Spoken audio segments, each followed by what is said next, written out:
నమస్కారం అందరికీ. ఇప్పుడు మనం ఇంటర్మీడియట్ ఫస్ట్ ఇయర్ వాళ్ళకి సివిక్స్ సబ్జెక్ట్ చూస్తున్నాం కదా. సో ప్రీవియస్ వీడియోలో మనం ఎస్ఏ ఆన్సర్ కవర్ చేసాము. ఇప్పుడు మనం షార్ట్ ఆన్సర్స్లో ఏవైతే ఇంపార్టెంట్ ఉన్నాయో అవి ఇప్పుడు నేను ఎక్స్ప్లెయిన్ చేస్తాను. So first important short answer ఏంటంటే features of rights. So rights ఏవైతే ఫీచర్స్ ఉన్నాయో అంటే మనుషులకు ఉన్న రైట్స్వి ఏవైతే ఫీచర్స్ ఉన్నాయో అవి ఎక్స్ప్లెయిన్ చేయమంటున్నారు. So rights are possible only in society. Rights originate in society, they don't exist outside the society, they are established only when the state recognizes them. అంటే ఒక స్టేట్ ఎప్పుడైతే అప్రూవ్ చేస్తుందో రైట్స్ సిటిజన్స్ ఫాలో అవ్వచ్చు, అవి వాళ్ళకి rights మేము provide చేస్తున్నాము అని వాళ్ళు చెప్పినప్పుడు అలాంటి రైట్స్ మాత్రమే సిటిజన్స్కి ఉంటాయంట. Next, rights are inherent in nature.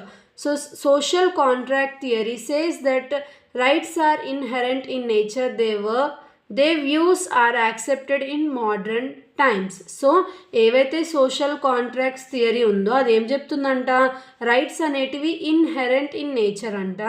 ఇంకా దాని వ్యూస్ ఏవైతే ఉన్నాయో అవి యాక్సెప్ట్ చేస్తారంట మోడర్న్ టైమ్స్లో. రైట్స్ ఆర్ నాట్ అబ్సల్యూట్, అంటే రైట్స్ అనేటివి అబ్సల్యూట్ ఉండవు, దానికి కూడా కొన్ని లిమిటేషన్స్ అనేటివి ఉన్నాయంట. Rights are universal.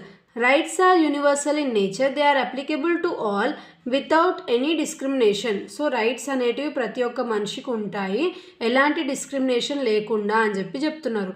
Rights precede the state. Rights existed even before the origin of state, however, they are guaranteed only after the origin of state. So rights అనేటివి మనకి స్టేట్లో, ఒకవేళ స్టేట్ మనకి ఆ రైట్స్ అప్రూవ్ చేసి people follow అవ్వచ్చు, వాళ్ళకి మేము ప్రొవైడ్ చేస్తున్నాం అని చెప్తేనే వాళ్ళకు ఉంటాయి రైట్స్ అనేటివి. ఒకసారి ఒక స్టేట్లో ఉన్న రైట్స్ ఇంకొక స్టేట్లో ఉంటాయని చెప్పి అలా మనం అనుకోలేము, సేమ్ ఉండవు, ఒకటికొకటి డిఫరెన్స్ ఉంటాయి. ఈ స్టేట్లో నేను ఏవైతే రైట్స్ ఫాలో అయినానో అవి వచ్చే నెక్స్ట్ పక్క స్టేట్కి వెళ్ళిన తర్వాత అవే ఫాలో అవుతారంటే కుదరదు. ఏ స్టేట్కి ఆ స్టేట్కి వాళ్ళ రైట్స్ అనేటివి ఉంటాయి. Rights are meant for common good. So only those rights which promotes common good of the society are recognized by the state. So ఏదైతే పీపుల్కి మంచి జరుగుతున్నాయని చెప్పి రైట్స్ ఉన్నాయో అలాంటి రైట్స్ మాత్రమే మనకి స్టేట్ అనేది అప్రూవ్ చేస్తుంది. Next, write the objectives and classification of human rights. So human రైట్స్ని క్లాసిఫై చేయమంటున్నారు. సో హ్యూమన్ రైట్స్ అంట బేసిక్ రైట్స్ అంట, పీపుల్ డెవలప్మెంట్ కోసం అవి చాలా ఇంపార్టెంట్ అంట. ఇంకా ఆబ్జెక్టివ్స్ ఇంకా దాని క్లాసిఫికేషన్స్ ఏమున్నాయి హ్యూమన్ రైట్స్వి ఇప్పుడు చూద్దాము. సో ఆబ్జెక్టివ్స్లో మనకి ఏముంది, డిస్క్రిమినేషన్ అనేది ఉండొద్దు, ఇంకా ఫ్రీడమ్ ఫ్రమ్ ఫియర్, అంటే మనకి ఏదైతే ఫ్రీడమ్ ఉందో దేని నుంచి వేరే వాళ్ళకి మనం భయపడాలి అనేది లేదంట. నెక్స్ట్, ఇంజస్టిస్ అనేది కూడా మనకి ఉండదు ఇక్కడ హ్యూమన్ రైట్స్లో, అందరికీ న్యాయంగా జడ్జ్మెంట్ అనేది వస్తుంది. ప్రొటెక్షన్, ఫ్రీడమ్ ఆఫ్ ప్రొటెక్షన్, ఇంకా స్పీచ్ ఎక్స్ప్రెషన్, మనకు నచ్చింది మనం ఎక్స్ప్రెస్ చేయొచ్చు, మాట్లాడవచ్చు. To provide human rights to all the people in the world. So ఇవన్నీ ఏంటివి, ఆబ్జెక్టివ్స్, అంటే హ్యూమన్ రైట్స్ అని చెప్పి అది గుర్తించబడాలంటే ఇవన్నీ అందులో ఉండాలి.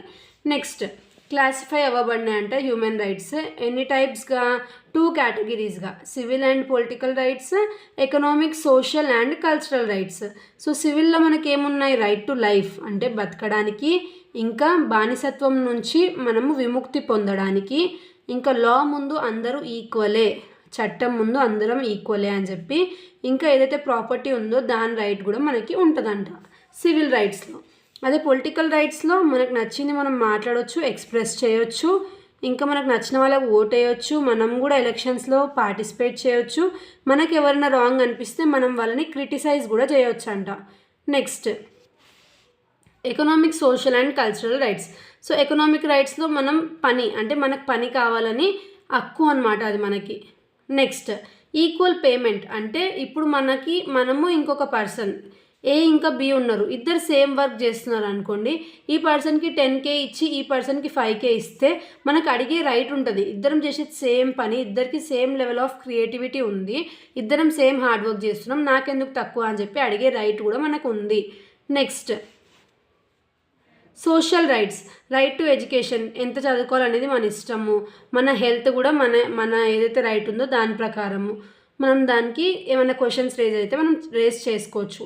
Next, cultural rights, respecting civilization. Civilization అంటే డెవలప్మెంట్, సో ఏదైతే డెవలప్మెంట్ అవుతుందో దాన్ని మనం రెస్పెక్ట్ చేయాలి. ఇంకా right to participate in cultural యాక్టివిటీస్లో కూడా మనం ఏం చేయాలి, పార్టిసిపేట్ చేయడం అనేది మనకి ఒక రైట్ అన్నమాట. సో మనకి నెక్స్ట్ ఇంపార్టెంట్ క్వశ్చన్ ఏంటిది, differences between civil and political rights. So civil rights అంటే ఏంటివి, పొలిటికల్ రైట్స్ అంటే ఏంటివి చూద్దాం ఇప్పుడు మనం. సివిల్ రైట్స్ అనేది హ్యాపీ లైఫ్ని ప్రమోట్ చేస్తుందంట. అదే పొలిటికల్ రైట్స్ అనేది ఏం చేస్తుంది, సిటిజన్స్ని గవర్నమెంట్ యాక్టివిటీస్లో పార్టిసిపేట్ చేయడానికి హెల్ప్ చేస్తుంది. నెక్స్ట్ సివిల్ రైట్స్ ఏం చేస్తుందంట, ఇది మొత్తం సిటిజన్స్కి ఫారినర్స్కి అందరికీ అప్లికబుల్ ఉంటాయి. బట్ ఏవైతే పొలిటికల్ రైట్స్ ఉన్నాయో అవి ఓన్లీ సిటిజన్స్కి మాత్రమే అప్లికబుల్ ఉంటాయంట. Next every government provide civil rights. So civil rights అనేది ప్రతి ఒక్క గవర్నమెంట్ ప్రతి ఒక్క మెంబర్కి ప్రొవైడ్ చేయాల్సిందే. అదే political rights only democratic governments మాత్రమే ప్రొవైడ్ చేస్తాయంట. Next civil rights are necessary in our day life. Day to day లైఫ్లో మనకి ఏమి ఇంపార్టెంట్ అంటే మనకి సివిల్ రైట్స్ అనేటివి చాలా ఇంపార్టెంట్.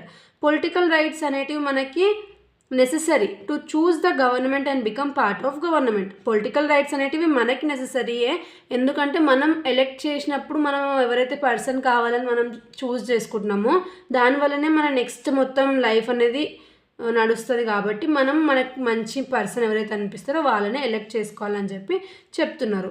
నెక్స్ట్ ఇందులో right to life, right to religion అనేటివి వస్తాయంట. ఇందులో right to vote, right to contest in elections అనేటివి వస్తాయంట పొలిటికల్ రైట్స్లో. సో ఈ 5 పాయింట్స్ రాస్తే సరిపోతుంది, ఎందుకంటే షార్ట్ ఆన్సర్స్ కాబట్టి. నెక్స్ట్ వీడియోలో మనము వెరీ షార్ట్ ఆన్సర్స్ ఏవైతున్నాయో అవి చూద్దాము. Thanks for watching.